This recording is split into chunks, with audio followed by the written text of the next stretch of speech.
সবকিছু দেওয়া হয়।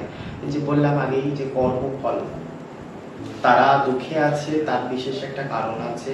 কারা আগের জন্মে তারা কেমন কর্ম করেছে বা তারা এই জগতে থাকাকালীন কি কর্ম করেছিল সেই অনুরূপভাবে পাওয়া হচ্ছে।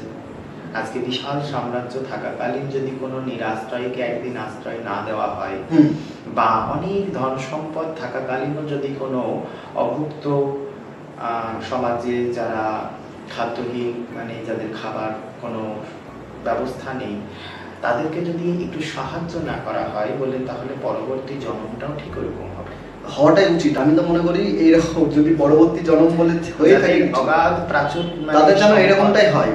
সম্পদ থাকা সত্ত্বেও যদি কেউ কোনোদিন কাউকে সাহায্য না করে, তাহলে পারে পরবর্তী জন্মে। আমি তো ভগবানের কাছে বলি যেন পরের জন্ম পর্যন্ত অপেক্ষা না করে, এই জন্মে যেন এসবের মানে ইয়েটা করে দেয়। ভগবান এটা